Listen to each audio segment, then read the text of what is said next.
Tayyib, Assalamualaikum warahmatullahi wabarakatuh. Alhamdulillahirabbil alamin wa bihi nasta'inu ala umurid dunya waddin. Wassalatu wassalamu ala asyrafil anbiya wal mursalin sayyidina wa maulana Muhammadin wa ala alihi washabihi ajma'in amma ba'du. Ayuhal ikhwa as-sa'adah, saya Alfonso Jeffrey sebagai anggota dari kelompok 6 yang memiliki materi tentang at-tijarah di dalam bangsa Arab. Nah, namun kali ini saya sebagai anggota dari kelompok tersebut, saya memiliki tugas untuk memperjelas materi mengenai macam-macam at-tijarah di dalam bangsa Arab. Nah, jadi gini, sebelum Islam datang di Jazirah Arab atau masa pra-Islam, sebetulnya bangsa Arab adalah bangsa yang nomaden atau berpindah-pindah tempat karena mereka ingin bercocok tanam, ingin memiliki tanah yang bagus untuk pertanian mereka. Jadi sebelum adanya perdagangan, ada pertanian di kebudayaan mereka. Bangsa Arab sudah mengenal berbagai macam alat bertani yang modern. Maksudnya modern itu modern pada zaman tersebut, yaitu seperti cangkul, bajak, pokoknya semua hal-hal yang berkaitan dengan pertanian di zaman tersebut. Nah, hasil dari pertanian ini akhirnya akan mereka dagangkan di negeri-negeri lain. Nah, dan mereka itu juga menggunakan hewan ternak seperti unta, kerbau, keledai, sapi jantan sebagai penarik bajak tersebut. Nah, ini bangsa lain belum tahu tentang alat-alat seperti ini, tapi Jazirah Arab sudah mengetahuinya. Nah, hasil dari pertanian ini mereka dagangkan di daerah-daerah tertentu. Namun, ketika mereka sudah mencapai istilahnya, mereka sudah sukses, mereka mulai mengekspor perdagangannya dari Arab Selatan menuju ke Yaman. Jadi mereka mengekspor makanan atau alat-alat seperti dupa, kemenyan, kayu gaharu, minyak wangi, kulit binatang, dan buah-buahan lainnya mereka ekspor ke negeri-negeri lain seperti Yaman tersebut. Namun kebanyakan bangsa Arab ini menjual barang dagangannya itu ke konglomerat, yaitu orang-orang yang memiliki harta di atas rata-rata, atau dari segi harta itu dilihat dari orang yang menengah ke atas.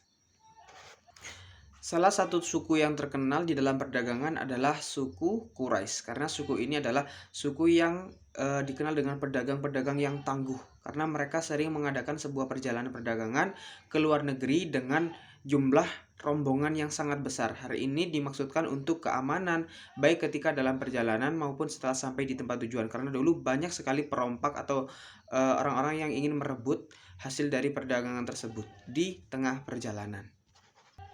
Dari uraian tersebut itu sudah menjelaskan bahwasanya identitas dari orang-orang di Jazirah Arab adalah orang-orang yang bertani dan berdagang. Nah, macam-macam tijarah di sini dimulai dari zaman Rasulullah Shallallahu Alaihi Wasallam. Yang pertama adalah at-tijarah dalam bentuk baitul mal.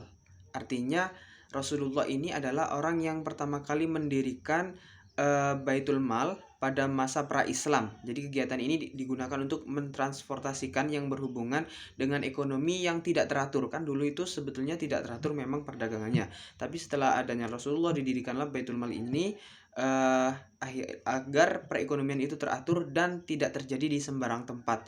Nah, selanjutnya adalah sebagai tempat yang berfungsi untuk mengatur atau mencatat keluar masuknya uang negara. Nah, uang negara ini nanti akan berhasil untuk menghindari pengeluaran yang terlalu besar untuk pembangunan infrastruktur bagi negara Madinah yang baru dibentuk. Bisa disimpulkan ketika di zaman sekarang bahwasanya Baitul Mal itu adalah manajemen keuangan negara yang sangat teratur yang dibentuk oleh Rasulullah. Sudah sangat bagus. Kita lanjut at-tijarah pada masa Khulafaur Rasyidin. Di sini adalah terkenalnya adalah perdagangan kuda yang dilakukan secara besar-besaran di Syria dan memiliki nilai jual tinggi serta orang-orang Islam terlibat di dalam perdagangan ini. Dan adanya pajak.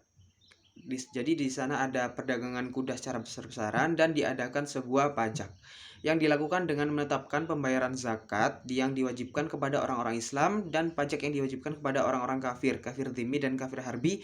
Mereka juga wajib membayar zakat. Nah, Di sini ada juga pengumbahan nilai mata uang koin. Jadi pada masa Khalifah Umar bin Khattab, Baitul Mal itu didirikan secara permanen. Kalau dulu tidak permanen di pusat kota dan ibu kota provinsi. Tetapi saat masa Bani Umayyah, karena perbedaan pemerintahan, maka kondisi Baitul Mal berubah. Kekuasaannya itu di bawah khalifah tanpa dapat dipertanyakan atau dikritik oleh Islam. Jadi setelah Baitul Mal itu memiliki eh, masa pendirian, masa emas lalu turun gitu. Nah, Atijaro di masa Bani Abbasiyah, mata uang yang digunakan oleh pelaku ekonomi adalah mata uang dinar dan dirham.